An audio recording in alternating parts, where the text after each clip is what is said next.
Bonjour à tous, on se retrouve pour un nouveau vlog. C'est un vlog pour la Japan Expo. Là c'est le premier jour. Donc là on est jeudi 11 juillet.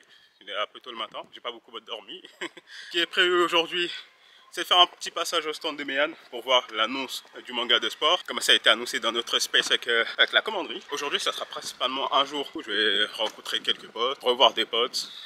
Je vais voir aussi quelques stands de manga. Globalement j'ai pas grand chose à faire aujourd'hui.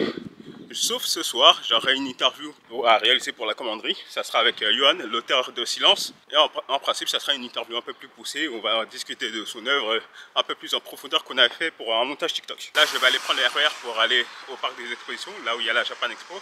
Pour ceux qui n'ont pas forcément suivi sur les réseaux sociaux, sur mes réseaux sociaux, il y aura du coup une vidéo par jour. Et à tout de suite. Alors, enfin arrivé à la Japan Expo. Là, il n'y a pas beaucoup de monde. Après, il est à peu près 9h30, donc ça va, ça fait plaisir de pas voir beaucoup de monde. Là, du coup, le premier objectif, c'est d'aller au stand de Meian pour voir l'annonce du manga de sport de plus 50 top. Là, il y a quelques propositions en tête, mais déjà, j'espère que c'est major. Mais là, on y va, on va voir ce que ça donne. Et bah, tout de suite. Et du coup, je vais vous montrer un peu à quoi ça ressemble tout ça. Il est possible que le stand de Meian soit au même endroit que l'année dernière. Du coup, là, ça va aller un peu à la chance. Alors, on va se débrouiller un petit peu.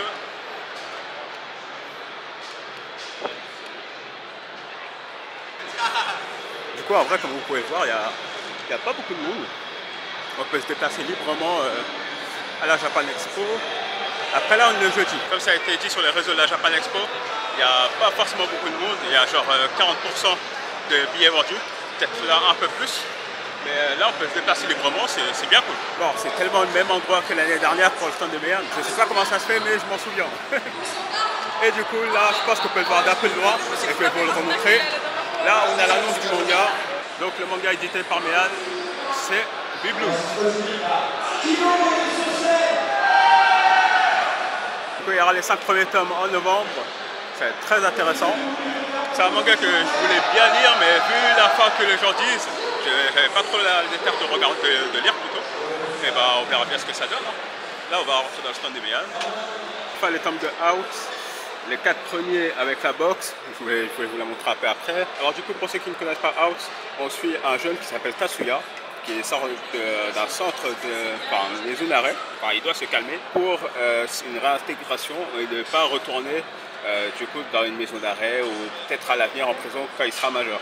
J'ai lu quelques chapitres, pour l'instant c'est très cool et on verra ce que ça donne. Et en tout cas, le début m'a bien plu, les dessins sont très stylés et ça va suivre avec plaisir. Alors là, on retrouve les éditions Akata. Il y a déjà pas mal de monde à l'intérieur. On va faire un petit tour. Bon, j'ai pas grand chose de prévu à acheter à Akata. Ça va quoi? Ça va quoi? Ça va et toi? Ça fait quoi? Ouais, ça va? Je viens d'arriver. Et tu veux pas être filmé? Ouais, tu peux. Okay. Arrêtez. Ça fait quoi? Rien, moi je viens d'arriver, je vais poser mes affaires, après je me casse. Ok. Ça m'étonne de croiser des gens aussi facilement. Japan Expo c'est bien grand, du coup c'est parfois compliqué de trouver des gens qu'on connaît. Alors là il y a le stand de Pika. Là ils ont fait une animation pour Blue Lock. Là il y a Manabooks. Voilà. Les activités pour le stand de Keyworld World, c'est dingue, regardez. C'est le genre d'activité où au final tu prends quand même quelques heures pour faire la queue, peut-être 1 heure. Donc compliqué. Là il y a Doki Doki, on va passer un petit bonjour. Salut, ça va? Ouais, toi. Tranquille hein? Comment ça se passe pour l'instant? Alors là on se retrouve au stand de Doki Doki. Et donc je vais vous passer Fabrice Fadiga qui est chargé de com chez Doki Doki. Salut. Ça va? Yes. Bah, je vous invite à me suivre sur le côté. On est sur le stand Doki Doki. Yes. Exactement, avec une multitude de nouveautés, de classiques, donc Sunken Rock. Ouais. De comédies fraîches et pleines de beaux gosses, de récits qui font pleurer, mais qui font du bien, des chats, Et des chats. encore, des beaux gosses. En fait, ouais, on pourrait l'appeler maintenant Doki Doki, Fantasy, chat et beaux gosses. Et on a aussi, Ah ça va être obligatoire. des repos de planches de Sunken Rock qui seront du meilleur effet dans mon salon. Voilà, donc venez. Je sais que vos murs sont vides, blancs et ternes. Avec ça, ils sont parfaits. Elles sont à 8 €, c'est ça? Ouais, à 8 balles, ouais. Vous pouvez pimper votre intérieur pour 8 €. On a aussi bien balèze, le tome numéro 3 de notre Doki Doki Mag, qui est incroyable. Nos équipes édito se sont gratté la peinture pour vous offrir un magazine gratuit, épais et écolo. Ouais. Voilà, le papier recyclé, tout ça, tout ça. Aussi, truc chouette, encore une fois, il faut leur rendre hommage. Les équipes édito et graphiques nous ont fait un stand tout beau. Donc vous pouvez voir, entre tradition et modernité, comme on dit. Ah, c'est bien stylé. Hein. Si vous voulez venir nous voir, on est... Alors là, on retrouve le quartier manga. Le quartier manga, c'est une initiative de Mangayo, si je me souviens bien. Oui, c'est bien Mangayo, c'est Mangayo qui présente le quartier manga. Et on retrouve pas mal d'éditeurs dans ce coin-là. Donc il y a Lasca Edition, il y a Naban, il y a bien sûr Mangayo.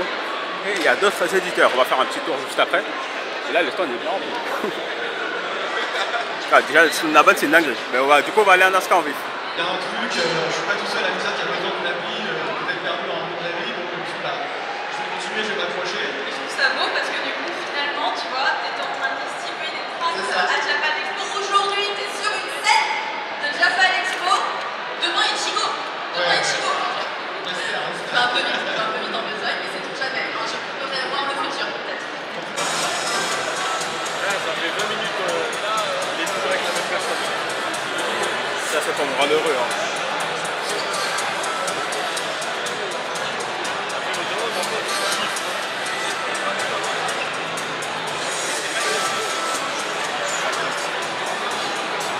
Coquille est incroyable.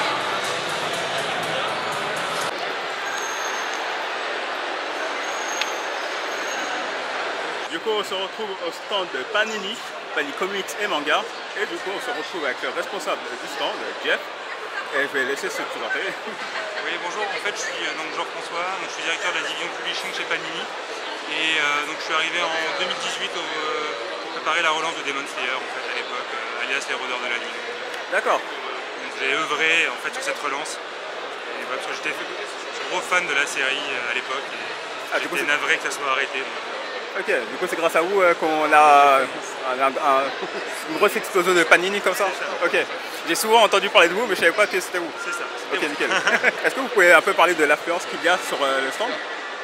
Oui, bien sûr. Donc du coup au niveau de l'affluence, par rapport à l'année dernière, sur la première journée il y a quand même moins de monde en fait, clairement, mais bon, lié à plein de raisons et notamment les JO qui sont bientôt, donc je pense qu'il y a pas mal de gens qui ont renoncé à venir à Paris en fait pour le salon, mais en fait quand on regarde en fait il y a quand même pas mal de gens en fait sur le stand et avec des périodes de creux et des périodes de forte affluence. En tout cas, oui, c'est quand même vraiment bien content en fait de ce début de salon. Du coup, est-ce que vous comptez annoncer par exemple des séries ou quoi pendant cette Japan? Alors, en fait, la grosse annonce qu'on a sur cette Japan, en fait, c'est une nouvelle licence qui est venue, qui est arrivée dans notre catalogue, qui est Licorice Recoil. Donc, beaucoup de gens connaissent l'animé en fait, qui a cartonné sur Crunchyroll à l'époque. Et donc en fait aujourd'hui on a l'entrée du stand à l'effigie de la série. L'année dernière c'était Demon Slayer et cette année c'est Licorice. Donc les gens qui le souhaitent peuvent venir et se prendre en photo au Licorico, le bar en fait emblématique de la série. Et donc avec pas mal de mise en avant sur la série, un meuble là-bas dédié et puis des PLV au niveau des caisses. Okay. C'est une série on espère. Est-ce que je peux un peu présenter le titre, de quoi ça parle? Ouais, en fait, Licorice Recoil, en fait, on suit en fait, c'est une organisation qui forme en fait des jeunes filles en fait à combattre le mal au sein du Japon. Et donc en fait, on a un personnage, donc Takina, qui lors d'une mission prend une initiative, n'a pas pu en fait à ses supérieurs et du coup en fait elle se retrouve punie à aller travailler dans un bar auprès d'une grande licorice qui est Shisato. Et donc en fait de là va naître en fait une amitié entre les deux jeunes filles et on va les suivre en fait dans leur mission assez explosive et avec deux filles au caractère complètement dingue. Ok, ça a l'air pas mal. Ouais. Merci beaucoup. Dernière question, oui. Qu'est-ce que tu espères de plus sur cette Japan vu que c'est la bonne influence qu'il y a déjà eu? Ouais, mais en fait c'est surtout d'aller au contact des gens, en fait, les gens qui viennent nous visiter sur le stand, d'échanger un petit peu avec eux et d'avoir un peu leur ressenti sur les séries de notre catalogue. Et puis voilà, je trouve que ce qui est super intéressant, ouais, c'est les échanges qu'on peut avoir avec les gens et c'est toujours super instructif et surtout ouais, quand on est au bureau, voilà, on n'a pas voilà, la réalité du terrain, et donc je trouve ça cool d'être au contact en fait, des gens qui lisent nos séries au quotidien et qui nous suivent aussi sur les réseaux sociaux. Ok, bah c'est parfait. C'est un bon mot de fin pour ce mini passage. Merci beaucoup. Merci beaucoup et puis à bientôt. À bientôt. Là il est 16h30. Là je suis un peu KO. Du coup je me suis posé à un endroit. Là je suis au niveau de la sortie. Je vous montre en vue. Ça ressemble à peu près à ça. Et du coup là je suis posé dans les escaliers, enfin sur les escaliers. Je vais en profiter pour vous faire un petit récap de ce que j'ai fait aujourd'hui. Alors je suis arrivé du coup à 9h30. Le premier truc que j'ai fait c'est directement aller sur le stand de Mian pour voir l'annonce de mes yeux. Bon, on a déjà été spoil directement sur les réseaux sociaux que c'était Big Blues, mais je voulais quand même le voir de moi-même avec l'affiche. Et en vrai hyper surpris de voir Big Blues annoncé en France. Et après, vu l'engouement qu'il y avait sur les réseaux sociaux par rapport à ce titre, ça pouvait être intéressant justement de voir ce genre d'œuvre. Mais vu la fin un peu controversée par rapport à certains fans qui ne l'apprécient pas, ou alors le fait que ce soit un manga de foot de plus de 50 tomes, et la concurrence qu'il y a avec des mangas comme Blue Lock, Awashi ou autres, je me disais que ça allait être forcément compliqué d'installer ce genre de manga. Mais Anne a relevé le défi, on verra bien ce que ça donne. Il y aura donc 5 tomes de prévu pour novembre 2024. On va essayer ça et on verra bien ce que ça donne. Après ça, qu'est-ce que j'ai fait? J'ai fait un petit tour de quelques stands. Sur mon chemin, je suis passé à Kata, Mangetsu, etc. Puis directement aller au quartier manga. Là, je vais profiter d'être posé tranquille pour vous montrer les achats que j'ai fait. J'ai acheté pas beaucoup de tomes, je vais vous en montrer du coup 2. Peut-être que je vais en acheter d'autres plus tard et je vous les montrerai. Alors j'ai pris le tome 3 de Give My Regard to Blackjack aux éditions Nabal. Moi j'ai un genre de rituel entre guillemets. À chaque convention où il y a Nabal, je me prends un tome de Give My Regard to Blackjack. Je suis pas très pressé de lire le manga, mais ça me fait le petit moment où je passe sur le stand de Nabal et je prends ce tome et j'en profite pour un peu discuter, etc. Là, en l'occurrence, il y avait beaucoup de monde, donc c'était compliqué de discuter tranquillement. Mais j'ai pris mon tome, c'était cool. Juste à côté, il y avait le stand de Nazca Edition et j'en ai profité pour prendre le tome 3 de Horizon. C'est le webtoon qui était sorti il y a quelques années et qui a très bien fonctionné. C'est par l'auteur de The Boxer. C'est une série en 3 tomes, très touchante. Le tome 1 est cool, le tome 2 est très convaincant et très touchant, triste. On voit des enfants en temps de guerre. Et ça rend l'histoire encore plus touchante. Mais je vous laisse la découvrir et je suis content d'en parler un jour en vidéo. Voilà les 2 tomes que j'ai pris. Peut-être que je vais passer à Kiun, Kana, etc. pour prendre quelques tomes et je vous les montrerai. C'est les achats que j'ai fait ce matin. Ensuite, j'en ai profité pour parler avec quelques personnes. J'ai revu des personnes que je connais, j'ai découvert d'autres personnes avec qui ça a été un plaisir de passer un petit moment, discuter, parler de tout et de rien. Et ça montre que dans ce milieu, il n'y a pas forcément que des gens chiants. Franchement, c'était très cool, c'était humain, c'était posé, pas forcément des discussions uniquement centrées sur la création de contenu et tout, mais juste de nos vies, comment ça va, etc. C'est pas le genre de moment où les conventions sont super cool, donc ça a fait plaisir. Puis après on est parti manger, on a mangé à 13h, on s'est posé dehors, on a discuté, on a fait le tour de quelques stands, on est passé à Pop Mart, on est passé à Meian encore parce que je voulais parler avec quelqu'un mais malheureusement je ne la trouvais pas. On est passé dans plusieurs stands, j'ai plus les stands en tête, mais c'était une journée tranquille. Le jeudi là il n'y avait pas grand monde, ça a fait plaisir de voir une Japan un peu tranquille comme ça. Après peut-être que le fait qu'il n'y ait pas forcément, en tout cas les invités d'honneur ne sont pas forcément là, donc je pense à Hirakawa chez Kiun et à Kobayashi chez Mangetsu. Les grands fans de manga qui viennent spécialement pour les dédicaces ne sont pas forcément là. Ouais, c'était un plaisir, j'ai croisé quelques personnes, on a bien discuté. J'ai assisté également à la conférence de Manga Collect et Carole Segara sur leur émission qu'ils ont ensemble. Très intéressant et pertinent, j'ai bien aimé en savoir plus sur comment ils font tout ça, quelles statistiques ils mettent en avant et tout. Alors, le reste du temps, je me suis posé, j'ai discuté avec les gens. J'avais profité pour aller sur les stands de quelques éditeurs pour échanger sur différents sujets. Et là, me revoilà dans un moment bien posé. Là, il est un peu plus de 16h30, peut-être même un peu plus maintenant. Et à 17h30, j'ai une interview avec Johan, c'est l'auteur de Silence, aux éditions Kana. L'interview est bien prête, je suis à jour sur tous les tomes et ça va être un échange, j'espère, très intéressant. Je vous montrerai quelques extraits et je pense faire une vidéo sur les manhwa, donc les mangas français, et j'en parlerai pour parler de titres comme Silence, Run to Heaven, Akimbo, quelques mangas français à mettre en avant, donc les manhwa, et je suis en courant. Je profite de ce moment un peu posé pour aussi vous dire, n'hésitez pas à vous abonner, à activer la cloche, à laisser un commentaire, à déposer un like comme d'habitude. Et là, c'est le premier jour de vlog de Japan Expo. J'espère le poster le plus rapidement possible. Là, mon objectif, c'est jeudi Japan Expo et le lendemain, elle est postée. et je compte faire ça pour tous les jours de Japan Expo. Si j'arrive à faire ça, c'est très bien, ça me ferait bien plaisir parce que je voulais déjà le faire l'année dernière et j'ai pas eu forcément l'occasion de le faire. Et je vais vous laisser sur ça pour le moment. Je vais faire peut-être encore un petit tour ou alors je vais filmer quand je serai dehors. Mais là, je vais aller me préparer pour l'interview, que ce soit niveau matos, etc. Faire en sorte que tout soit prêt. Et peut-être qu'il y aura un petit extra encore dehors. Alors, je vais commencer par une question classique. Qui es-tu, d'où viens-tu et quel est ton parcours scolaire?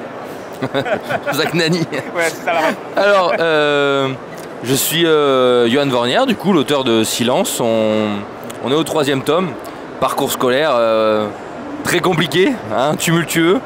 Mais voilà, maintenant, auteur de manga chez Kana, dont le tome 3 sort demain en réalité. Et voilà. Bonjour, du coup on se retrouve avec Rémi de chez Kiun. Je vais le laisser se présenter. Rémi, responsable événementiel des éditions Kiun. Ok, nickel, merci. Est-ce que ça te dirait de nous présenter le Kiun World et le stand? Ouais, bien sûr. Le Kiun World, c'est un stand qu'on fait maintenant depuis peut-être 4 ou 5 ans. Donc c'est un genre de mini parc d'attractions avec une entrée unique, une sortie unique, 6 animations gratuites. On vous donne un petit passeport au début à faire tamponner à chaque animation. Vous avez des goodies que vous gagnez ou que vous perdez. Et à la fin, quand vous avez fait toutes les animations, vous avez un lot final qui en l'occurrence est un tote bag Jujutsu Kaisen. On retrouve 6 séries phares des éditions Kiun avec des animations pour la plupart inédites.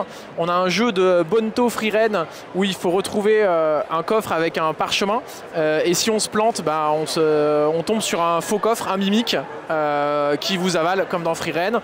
On a un jeu de réflexe My Hero Academia où on incarne Shigaraki et on doit toucher un maximum de héros. Une animation Kindergarten Wars où on doit, à l'aide d'une batte de baseball et de grenades, abattre des cibles. Un jeu de pêche Ninepix où on essaye de contrôler la ville en pêchant des personnages le plus fort possible. Le jeu Jujutsu Kaisen Curse Clash, jouable avec le dernier DLC. Et la dernière animation, c'est une animation des carnets de l'apothicaire où on doit retrouver des senteurs d'ingrédients et réétiqueter correctement un bureau d'apothicaire. Voilà. D'accord, nickel, parfait, merci beaucoup. Je t'en prie. Et concernant le stand, à quoi il ressemble? Alors, le stand de vente cette année, c'est nos 20 ans, donc on a essayé de faire les choses en grand. On a beaucoup de décorations avec des tentacules, un Cthulhu, on a un mur d'hologramme qui rappelle celui de Shibuya, qu'on peut voir là, juste au-dessus. Un petit coin temple traditionnel asiatique. L'idée, c'est vraiment de représenter un peu tous les genres de littérature qu'on retrouve chez Kiun. Et toujours pour les 20 ans, on a essayé de faire les choses en grand. Donc on a l'auteur de Ninepix, monsieur Hirakawa, qui va être là en dédicace pendant 3 jours, vendredi, samedi et dimanche sur le stand. Et puis comme d'habitude, vous retrouvez des sacs géants, des tote bags, pas mal de goodies inédits sur nos séries. Et en plus, on voit que le stand est plutôt grand. Ouais, gros stand. Pour le coup, il n'a pas grossi. Il est monté en hauteur. Mais il ne s'est pas élargi. Okay. Voilà, c'est quasiment l'heure de la fermeture, donc c'est normal qu'il n'y ait personne. Mais ouais, toute la journée, c'était blindé de fou. C'était une grosse première journée. On est très content parce que l'affluence du salon a un petit peu baissé avec le contexte général entre les JO, la politique, tout ça. Et malgré ça, c'est une très bonne journée avec beaucoup de monde. Donc très content. Merci beaucoup. Je t'en prie, merci à toi. Merci. Alors là, il est plus de 20h30. Du coup, là, je suis sur le chemin du retour pour rentrer chez moi. Je vais me poser tranquillement. Je vais faire le montage d'une vidéo, interview, etc. Je vais faire en sorte de bien me reposer tranquille. Et du coup, je vais en profiter de ce chemin de retour pour faire un petit débrief de cette Japan Expo. Je vais commencer par l'un des détails les plus importants, c'est l'affluence. L'affluence, elle était quand même normale. Je crois qu'on était sur un bon 45% de remplissage de Japan Expo. Et ça se ressentait comparé aux autres années. Les autres années, on avait tendance à parfois avoir du mal à se déplacer. Après, là, c'est normal, un jeudi. Et en plus, ça a été annoncé qu'il y a moins de billets qui se sont vendus. Donc, c'est pas si choquant que ça. Mais quand même, ça fait du bien de voir un Japan Expo un peu plus espacé, où tu peux te déplacer librement. Tu peux même repérer des gens au loin, ça fait plaisir. Au niveau des activités, personnellement, j'avais vite fait le tour. Parce que moi, ce qui m'intéresse principalement, c'est tout ce qui est en lien avec les mangas. Donc, je voulais surtout voir les éditeurs, donc acheter quelques mangas, poser des questions, en apprendre plus sur certains invités, certaines choses, etc. Et il y avait aussi quelques entreprises, genre Pop Mart, etc., où c'était plutôt intéressant de passer là-bas. Là, aujourd'hui, je me suis concentré sur la partie manga. Sur les 3 prochains jours, sur les autres jours, je vais visiter un peu plus les autres stands, les autres types de stands. Sur les autres jours, je vais visiter un peu plus les autres types de stands, par exemple liés aux jeux vidéo, comme Nintendo, Bandai, etc. Pas mal de choses à voir. Niveau conférence, je n'en ai pas fait beaucoup et j'avoue, j'étais pas très renseigné sur ce qu'il y avait aujourd'hui. J'ai assisté seulement à celle de Caroline Segarra et Manga Collect. C'était assez pertinent. Donc ça, c'était un plaisir de la suivre. Il y avait une conférence apparemment sur le webtoon présentée par Yoon. Apparemment, c'était bien. J'ai pas vu de quoi ça parlait exactement. Donc globalement, j'ai passé un bon moment et j'aime bien ce genre de journée Japan Expo où je n'ai pas forcément besoin de courir un peu partout. Là, j'ai comme assez couru, mais c'est pas comme certains jours où genre je devais me presser à être à un certain stand, acheter mes trucs et me dire ok, je dois aller à l'autre stand. Il y a vraiment eu des années où c'était compliqué, je devais bouger un peu partout, capter plein de personnes, etc. Et là même aujourd'hui, je devais capter des gens, j'ai pas eu le temps de les capter et ça c'est dommage. Ou alors c'est juste que je ne les trouvais pas et ça c'est chiant. Comment? On va pas saboter ton travail. Oh non mais c'est tranquille. Pourquoi? Sans indiscrétion. Ouais. C'est pourquoi? À YouTube. Ah ouais? Ouais. Ça va. Actualité? Ah, juste un vlog. Bah, bon courage à toi mon frérot. Merci à toi aussi. Ah, merci beaucoup. Bonne soirée. Bonne soirée, merci frérot. Merci. Oui, ce que je disais, c'est que les journées Japan Expo un peu plus tranquilles, où même si tu as pas mal de choses à faire, bah, tu n'es pas obligé de courir vraiment partout, bah, c'est très bien. Il y a eu des journées Japan Expo où on était tellement KO qu'on se posait et pendant une heure, on s'asseyait, on se posait et on discutait. Niveau invité, ce jour-là, il y avait l'autrice de Love of Kill qui était déjà en dédicace dans des librairies genre Mommy, etc. Et là, elle était sur le stand de Vega Dupuis. Il y avait les auteurs français, donc Johan, il y avait Pacha, il y avait Elsa Brandt pour Canac, il y avait Tony Valence. Il y avait pas mal d'auteurs français. En vrai, il y a moyen de bien profiter. Et là, à partir de vendredi, donc là pour la vidéo qui sera postée aujourd'hui, c'est aujourd'hui, il y aura l'auteur de Nanpix, donc Hirakawa, et l'auteur d'Awashi, qui est Kobayashi. Et ça, je l'attends fort. Moi, j'ai déjà ma dédicace pour Nanpix parce que je suis allé à Yaku Shop et j'ai pris mon ticket de dédicace, ça c'est cool. Ensuite, pour Kobayashi, là, il faudra faire du tirage au sort. Tirage au sort, du coup, tu achètes ton tome d'Awashi, tu vois si tu as la chance de gagner ta dédicace ou pas. En tout cas, si vous comptez faire les autres jours, prévoyez bien une bouteille d'eau, des chaussures confortables, regardez bien le planning pour voir ce qui vous intéresse le plus et pas être le jour même en mode ouais putain qu'est-ce que je vais faire, etc. Tout. Prévoyez bien l'avance, aussi prévoyez un peu de la bouffe. Moi j'avais acheté de la bouffe en avance. Il faut savoir que là-bas tu as un petit sandwich, il est à 7-8 euros. Et il y a le célèbre menu manga que tout le monde connaît, qui est très cher. Donc ouais, ne tombez pas dans ce piège-là. Si vous allez à Japan Expo, prévoyez de la bouffe. Et puis voilà. Donc concernant mon contenu perso, le vlog, je vais faire en sorte de pas trop faire long. Parce que ces derniers temps, et je m'imagine que vous l'avez remarqué, les vidéos sont très longues. Elles font au minimum 30 minutes, voire jusqu'à 50 minutes. Et j'aimerais faire sur cette Japan Expo sur plutôt du 15-20 minutes grand max, parce qu'au final c'est pas si agréable que ça des fois de devoir rester aussi longtemps devant un vlog. C'est pour ça que j'ai préféré diviser, et en plus j'ai fait un sondage sur Twitter et ça a confirmé ce que je pensais. Un petit vlog tranquille, 15-20 minutes par jour, je pense que ça le fait. N'hésitez pas à vous abonner, à activer la cloche, à mettre un like, à déposer un commentaire. N'hésitez pas à faire des retours sur la vidéo et est-ce que vous pensez du format. Là mon contenu YouTube, j'ai l'impression que je fais tout le temps des vlogs, mais en vrai j'aime bien juste partager comme ça, etc. Donc c'est tranquille. Là avec la commanderie on sera bientôt en pause. Donc j'aurai bien plus de temps pour poster sur YouTube et faire ce que je voulais. Donc des vidéos un peu plus centrées manga. Je vais aussi en profiter pour faire du stream, etc. Donc ça va être plutôt actif. Ça va être plutôt actif ce mois de juillet et août. Comme je l'ai dit tout à l'heure, il y a eu une interview avec Johan, ça s'est très bien passé. On a fait 30-35 minutes d'interview, on a très bien échangé. Vous verrez ce que ça donne. Et je vous dis à la prochaine.